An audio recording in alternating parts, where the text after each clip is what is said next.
lo que la frase refleja y su contexto se encuentra de manera diversa en los evangelios. Esto, evidentemente, tiene un presupuesto, yo tengo un presupuesto que quiero compartir con ustedes para que vean dónde me muevo. En los evangelios hay, creo yo, una evolución teológica de la experiencia cristiana y en concreto sobre la figura de Jesús. Los evangelios no son iguales, los evangelios no dicen lo mismo, esto todo el mundo lo sabe. Tienen un fondo común, pero son distintos y a veces muy distintos. Quizá el fiel cristiano de a pie no lo percibe del todo porque va un día a misa y oye un texto, un pasaje, va otro domingo a misa y oye otro pasaje, no se fija mucho si han dicho que es de Marcos o que es de Juan, es el Evangelio, y probablemente todos tenemos en la cabeza los Evangelios como un conjunto revuelto, un totum revolutum de los Evangelios, y nos parece que todos vienen a decir lo mismo. Yo a mis alumnos se lo comparo con qué pasaría si fuéramos al cine, entráramos en una sala y viéramos una escena, y al domingo siguiente fuéramos otra vez al cine, entráramos en otra sala y viéramos otra escena de otra película, y al domingo siguiente fuéramos a otra sala, viéramos otra escena de otra película.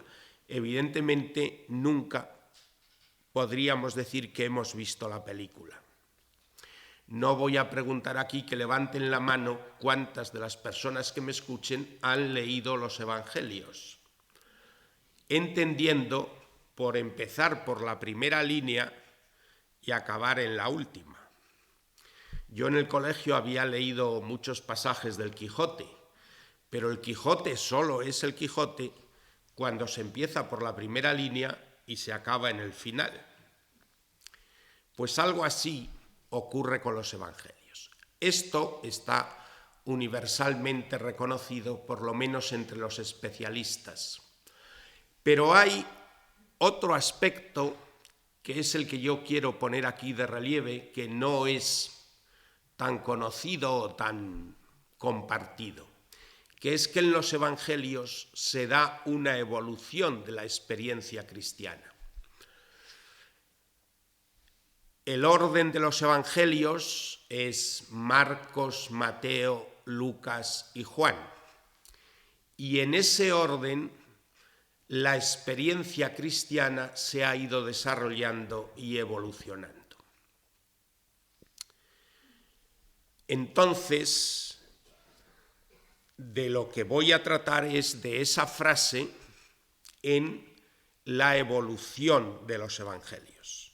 Los especialistas discuten si unos evangelistas conocían los textos de otros evangelistas, es decir, si Lucas había leído Mateo o si Juan había leído Marcos o Lucas, y en general no se ponen de acuerdo, porque esto no se puede afirmar de una manera certera.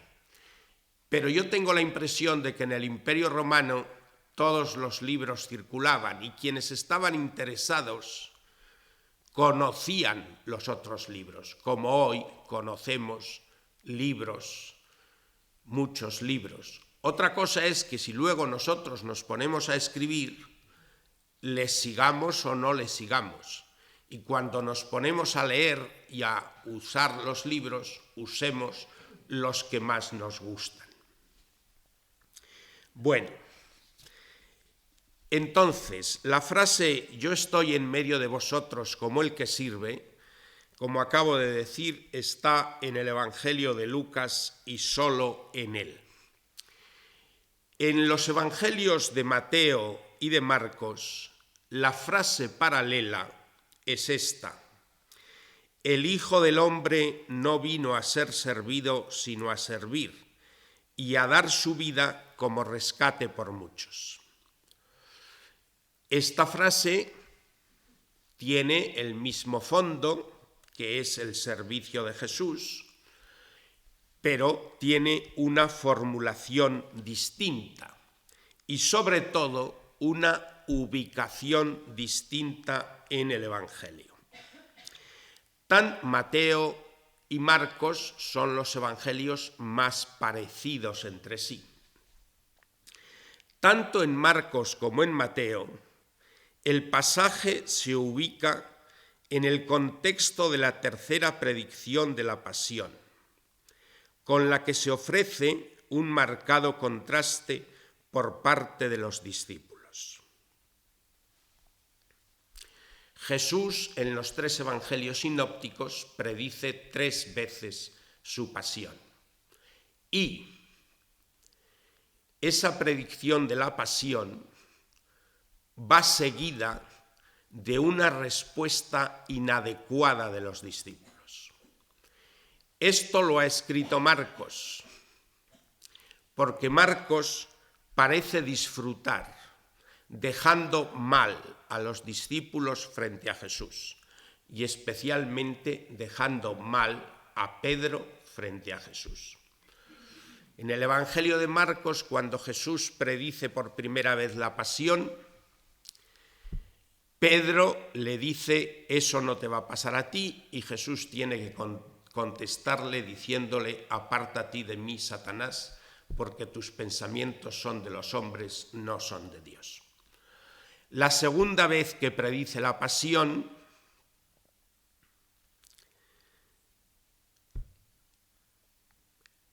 los discípulos, en respuesta a la pasión de Jesús, discuten quién es el mayor. Es decir, no están a la altura de la misión de Jesús, que es morir en la cruz. Y la tercera vez que Jesús predice la pasión, en el Evangelio de Marcos, son los discípulos Santiago y Juan, los hijos de Zebedeo, los que le piden a Jesús sentarse a su derecha y a su izquierda en el reino. En Mateo ya se ha producido una evolución. No son los discípulos los que le piden a Jesús sentarse a la derecha y a la izquierda, sino que es su madre, la madre de los Zebedeo.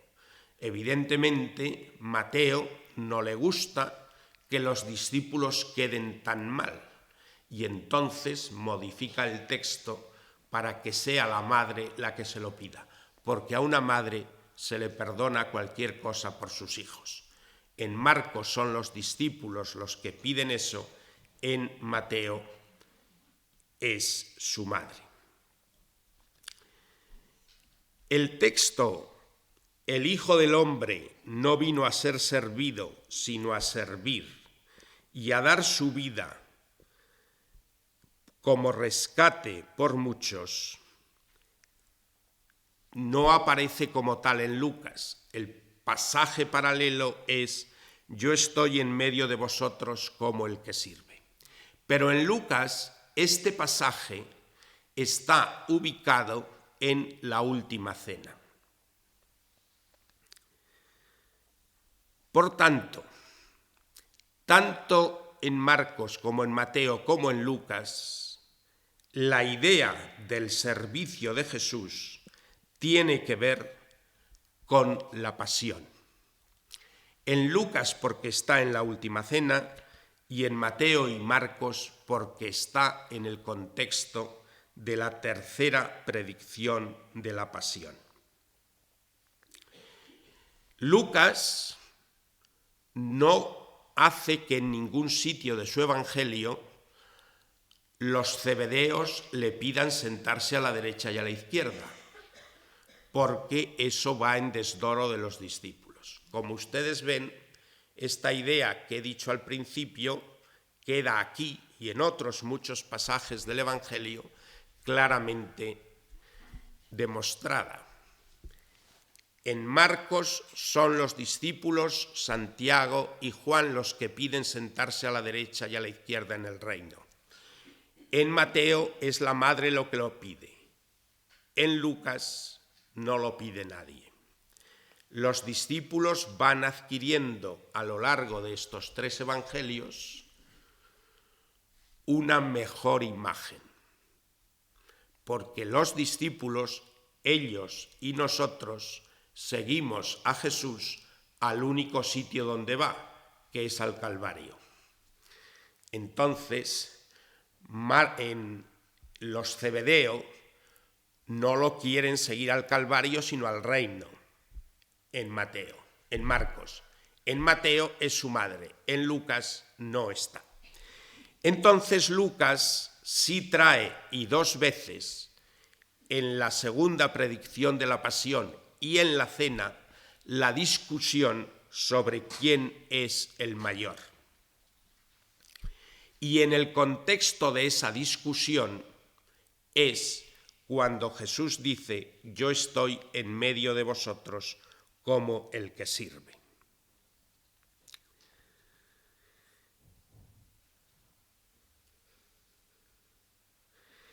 Claro, en los evangelios de Marcos y Mateo, el Hijo del Hombre no vino a ser servido, sino a servir, y a dar su vida como rescate por muchos, no debe entenderse en el sentido que Jesús haya venido a hacer 2 cosas.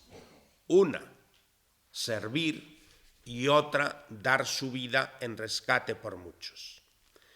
Estas 2 cosas son la misma.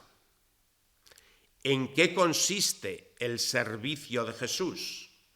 El servicio de Jesús consiste en morir en la cruz, es decir, en dar su vida en rescate por muchos. Entonces, aunque el texto en Marcos y Mateo no esté en la cena, sin embargo, está relacionado con la pasión de Jesús. Lucas desarrolla el texto, aunque lo abrevia, ubicándolo en la pasión, en la cena. En la cena tenemos, aparte de las predicciones de la negación de Pedro y de la defección de Judas, tenemos 5 palabras de Jesús. En Lucas, una es esta palabra que nos ha reunido hoy aquí, y otras 2 son las 2 palabras que repetimos en la consagración de la misa. La palabra sobre el pan y la palabra sobre el vino. Si ustedes se fijan, las palabras sobre el pan y el vino nos las transmiten los 3 evangelios sinópticos y Pablo en la primera carta a los Corintios. Esas palabras no están en el Evangelio de Juan. El Evangelio de Juan, como luego diremos, no transmite la institución de la Eucaristía como tal, o mejor dicho, como luego voy a decir, lo transmite de otra manera. Estas 4 versiones de las palabras de Jesús sobre el pan y sobre el vino no son idénticas y se pueden agrupar en 2 grupos. Las palabras que traen Marcos y Mateo son más parecidas entre sí y las que trae Pablo y Lucas también son más parecidas entre sí. Dentro de esas 4 formulaciones podemos llegar a hacer la hipótesis de cuál es lo más primitivo, porque esas palabras luego se han configurado litúrgicamente en la primitiva comunidad según celebraban la Eucaristía. Podemos decir, esto es hipotético, evidentemente, que la palabra sobre el pan más primitiva que podemos reconstruir en los evangelios es: esto es mi cuerpo entregado por vosotros, que aparece tal cual en Lucas 22, 19. Sobre el vino, esta es mi sangre de la alianza derramada por los muchos, que aparece tal cual en Marcos 14, 24. Y en Lucas tenemos la palabra que nos ha traído aquí: yo estoy en medio de vosotros como el que sirve. Lucas 22, 27. Lo que quiero decir es que estas tres palabras significan lo mismo. A ver, son tres formulaciones distintas de una misma realidad nuclear. Si yo dentro de una semana diera esta conferencia en Madrid o en cualquier otro sitio, diría las mismas ideas, pero la formulación no sería idéntica, porque lo diría con las palabras que en ese momento se me ocurrieran. Entonces, vamos a fijarnos en estas tres palabras para captar su sentido profundo y cómo en su sentido profundo son coincidentes. En la palabra sobre el servicio, Jesús habla de sí mismo, yo. En la palabra sobre el pan, habla de mi cuerpo. Y en la palabra sobre el vino, habla de mi sangre. Evidentemente, cuerpo y sangre es una sinécdoque. Las que sean profesoras de literatura saben a qué me estoy refiriendo. Y una sinécdoque es una figura literaria que consiste en designar al todo solo por la parte. El cuerpo de Jesús es una sinécdoque para hablar de Jesús. La sangre de Jesús es una sinécdoque para hablar de Jesús. A ver, hoy cuando se reparte la comunión a los fieles, solo se les reparte el cuerpo o el pan. Y sin embargo, la doctrina de la Iglesia dice, y así es verdad, que se recibe a todo Cristo, cuerpo, sangre, alma y divinidad. No hace falta beber del cáliz para recibir la sangre de Cristo. Se recibe todo comulgando. ¿Por qué? Porque cuerpo es, si no les gusta la palabra sinécdoque, pongan metáfora, es una metáfora para hablar del Jesús entero. El cuerpo de Jesús es Jesús, bajo la perspectiva de su cuerpo. ¿Y cuál es la perspectiva del cuerpo? La perspectiva del cuerpo es la debilidad. Nosotros, en nuestra mente, podemos escalar el Everest en un par de horas o ir volando a Nueva York, pero nuestro cuerpo no nos deja escalar el Everest porque nos cansamos. Nos cansamos al subir las escaleras.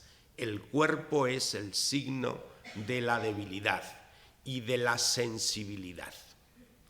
La sangre es para el mundo judío y el mundo antiguo en general el signo de la vida, porque ellos habían visto que si a un animal, cuando se le mataba y se le cortaba la yugular y se le sangraba, una vez sangrado ya no tenía vida. La sangre es símbolo de la vida. Y un cadáver no tiene el color sonrosado que tiene la sangre. La sangre en hebreo se dice la roja, sencillamente por su color. Y cuando alguien está cadáver, está blanco, del color de la cera, porque se le ha ido la sangre, es decir, la vida.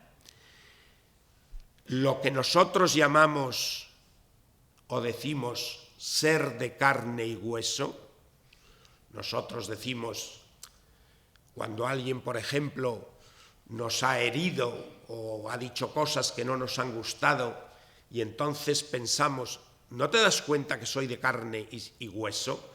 Como diciendo, soy sensible, me hieres con eso que me dices. Pues en hebreo esto se dice ser de carne y sangre. No se dice carne y hueso, sino carne y sangre. Yo soy de carne y sangre, es decir, yo soy una persona sensible, débil, a quien se le puede hacer daño. Por tanto, cuerpo, sangre, yo, está significando lo mismo. El cuerpo es entregado por vosotros. Jesús está sirviendo en medio de vosotros, y mi sangre es derramada por los muchos.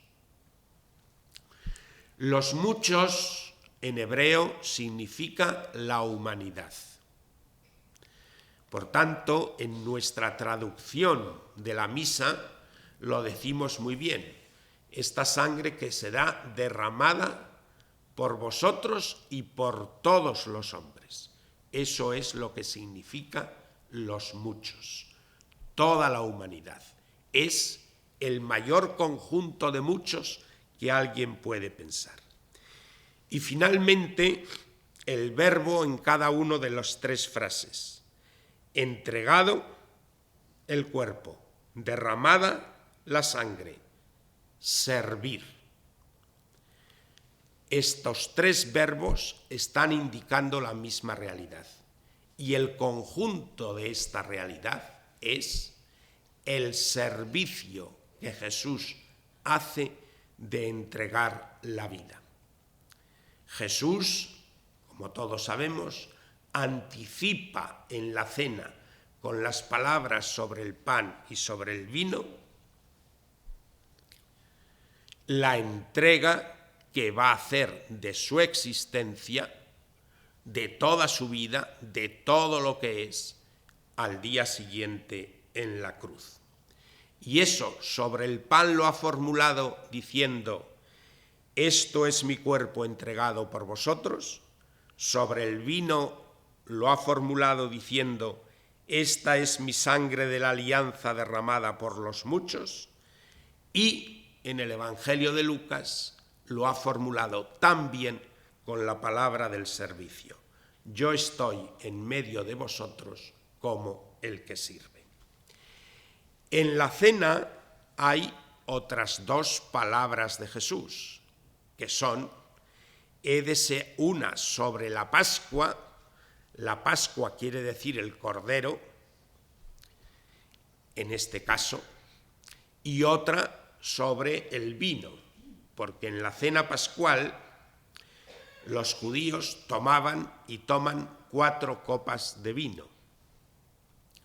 A ver, en el mundo antiguo el vino se bebe de una manera distinta de como lo bebemos nosotros.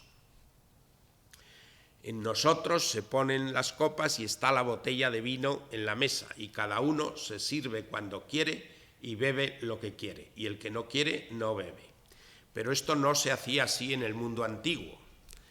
El vino, es decir, la gente todos los días lo que bebía era agua, y el vino solo se bebía en los banquetes, en las fiestas, etc.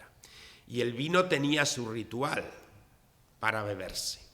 Y el ritual es que el que preside la mesa manda escanciar a todos los comensales, o él mismo escancia a todos los comensales, y todos han de beber el mismo número de veces. No vale eso de yo no bebo vino, eso no vale. En el banquete de Platón, allí Sócrates, que preside, manda escanciar, y muchas veces, mientras él habla de filosofía, y llega un momento en el que están todos los comensales ya borrachos, tirados por allí por el suelo, y Sócrates sigue ordenando escanciar vino, y todos tienen que beber, porque todos beben el mismo número de veces, y si me apuran la misma cantidad, mientras Sócrates, impertérrito por su sofrosine, sigue hablando de filosofía, sin haberse emborrachado todavía.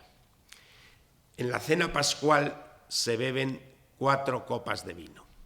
Probablemente, y en esto hay consenso, la copa sobre la que Jesús pronuncia la frase de esta es mi sangre derramada por los muchos es la tercera copa. La cuarta es una especie de postre, de bebida de postre que se tomaba. Bien, pues en la primera o en la segunda copa y respecto a cuando se reparte el cordero, Jesús pronuncia otras frases que están recogidas en los evangelios y que son: mucho he deseado comer esta Pascua con vosotros, porque ya no la volveré a comer hasta que la coma nueva en el reino de Dios. Y mucho he deseado tener esta comida con vosotros, porque ya no beberé más del fruto de la vid hasta que lo beba nuevo en el reino de mi Padre. Por tanto, Jesús, en la misma cena, está esperando la llegada del reino. Él piensa que la próxima Pascua que va a comer la comerá en el reino de Dios y que la próxima copa de vino que va a beber la beberá en el reino del Padre. De tal manera que aquí lo que tenemos es el ofrecimiento de la vida de Jesús en servicio del reino. Jesús va a la muerte para que venga el reino. Bien, dicho esto, vamos al último punto, que es la evolución de esto en el Evangelio de Juan. Como he dicho al comienzo, y ustedes saben sin duda, en el Evangelio de Juan no se relata la institución de la Eucaristía. Los investigadores han tratado de dar muchas explicaciones de por qué no se trata la institución de la Eucaristía, y algunas explicaciones son un poco extemporáneas y otras pues pueden tener sentido. Evidentemente, estas explicaciones pueden funcionar todas a la vez, es decir, no quiere decir que hay que elegir entre ellas, sino que puede ser un conjunto de causas que contribuyan a que Juan no narre la institución de la Eucaristía. Primera causa es que Juan dedica todo el capítulo 6, que estamos leyendo en la misa precisamente me parece que empezamos el viernes pasado, en esta semana de Pascua. Juan dedica todo el capítulo 6 al discurso del pan de vida. Yo soy el pan vivo que ha bajado del cielo, que es la explicación joánica de la multiplicación de los panes. Y por tanto, sin narrar la institución de la Eucaristía, Juan ya ha dedicado todo el capítulo 6 de su Evangelio a un tema eucarístico. Puede ser también, y esto no excluye a lo anterior, por la llamada teoría del arcano, es decir, el Evangelio de Juan es un libro para venderse en las librerías, como el de Lucas, y probablemente no lo es Marcos y Mateo. Entonces, si lo va a comprar en las librerías personas que no son cristianas, pues a lo mejor Juan no quería poner las palabras de la Eucaristía en el libro, porque eso no quería darlo publicidad. Son palabras, digámoslo así, sagradas. Y hay otra razón que es en la que yo me voy a fijar, que es sencillamente porque Juan en la cena cuenta la Eucaristía de otra manera. Y lo que cuenta Juan en la cena es el lavatorio de los pies. El lavatorio de los pies es una manera de contar la Eucaristía. Por tanto, en la evolución hacia el Evangelio de Juan, que es el último evangelio de los canónicos escrito, yo estoy en medio de vosotros como el que sirve, se dramatiza, se escenifica en el lavatorio de los pies. Lavar los pies tiene un significado peculiar en el mundo judío.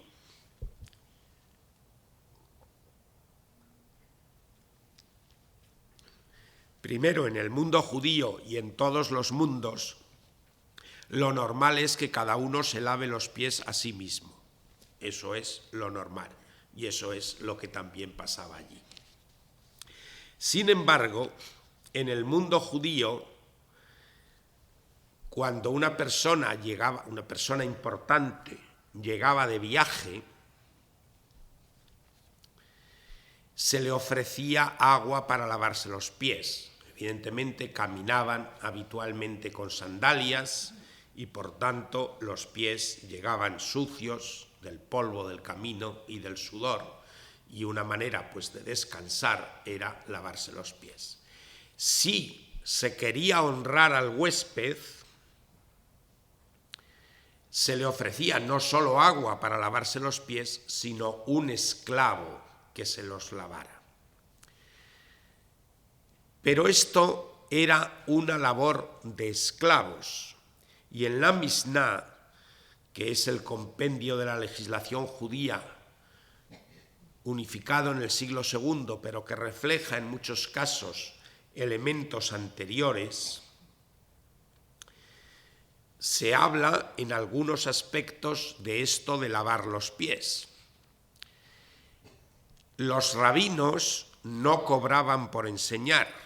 Los primeros que cobraron por enseñar fueron los sofistas. Entonces está prescrito que los alumnos de los rabinos les deben prestar una serie de servicios personales a cambio de su enseñanza. Y entre esos servicios personales se citan el hacerles la cama, el hacerles la comida, el llevarles la maleta cuando van de viaje. Estas eran cosas que un discípulo de un rabino tenía que hacer en pago de la enseñanza que recibía de su maestro. Sin embargo, está explícitamente prohibido que el rabino le pidiera a su discípulo que le lavara los pies, porque el lavar los pies era un acto de esclavitud, propio de un esclavo. Estamos hablando de que lavaban los pies esclavos a hombres. No se podía pedir a una esclava que lavara los pies a un huésped, porque el hecho de que una esclava lavara los pies a un varón la convertía en concubina de ese varón. Es decir, esto está en la Misná claramente, se entendía que el hecho de lavar los pies es un hecho, digamos, de intimidad sexual. Evidentemente, en el mundo antiguo las personas, los hombres, los varones, tenían su esposa y en algunos casos sus esposas, pero podían tener también concubinas. Lo que pasa es que respecto a las concubinas había también obligaciones, aunque no fueran esposas, como por ejemplo el de alimentarlas. El Corán dice que un musulmán puede tener 4 esposas legítimas y aquellas concubinas que pueda alimentar. Es decir, uno no puede tener una concubina sin deberes para esa concubina. Entonces, en el mundo judío, el hecho de que una mujer lavara los pies a un hombre es entendido como que ha tenido un acto de intimidad con él que le da el derecho de ser concubina. Por tanto, recuerden ustedes que en el Evangelio de Marcos y de Mateo, más judíos, sobre todo Mateo, aquella mujer que unge a Jesús, en el Evangelio de Marcos y de Mateo lo unge en la cabeza. Solo en el Evangelio de Lucas y en el de Juan le echa el perfume en los pies. Pero evidentemente Lucas está en un mundo grecorromano y Juan también. En Marcos y en Mateo lo que le unge es la cabeza, no le unge los pies. Bien, entonces el lavatorio de los pies es la dramatización que Juan nos hace de lo que significa yo estoy en medio de vosotros como el que sirve. Es propio de esclavos y por eso Pedro dice, Señor, tú no me lavarás los pies jamás. Y Jesús le contesta, si no te lavo los pies no tendrás parte conmigo.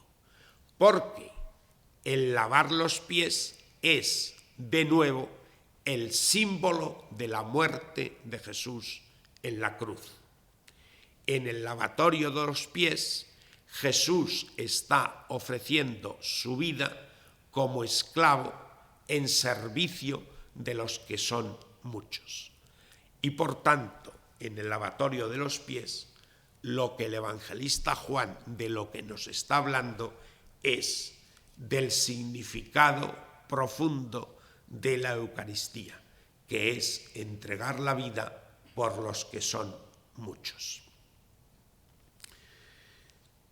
Claro, ¿esto por qué lo hace Juan? Bueno, a veces a los autores literarios no hay que preguntarles por qué hacen las cosas, porque lo hace porque le gusta, porque le parece interesante, porque le parece conveniente.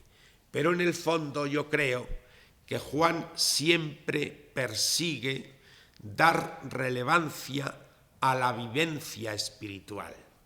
Y entonces con esto Juan lo que nos está diciendo es que celebrar la Eucaristía no es un acto meramente cúltico o ritual, sino que celebrar la Eucaristía significa entregar la vida como esclavo por los demás, como ha hecho Jesús.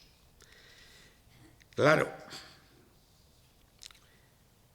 después de la institución de la Eucaristía, Jesús dice en los sinópticos, haced esto en memoria mía, y así lo decimos en la misa después de las palabras de consagración del cáliz. Pero en Juan 13:15, después de haber lavado los pies a los discípulos, dice, como yo he hecho con vosotros, haced también vosotros.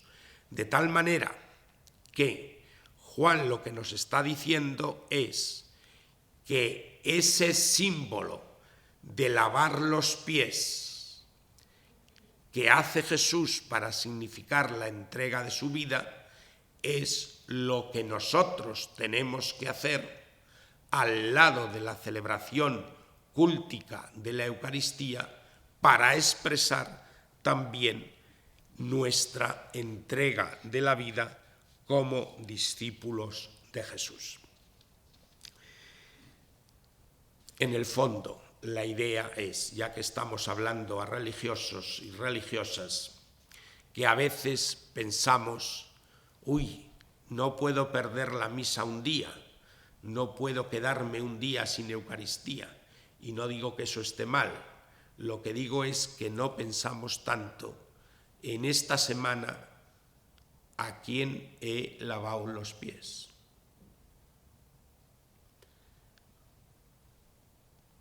A veces nos da escrúpulo quedarnos un día sin misa y sin embargo no nos da escrúpulo quedarnos un día, una semana o un mes sin habernos agachado para prestar un servicio humilde.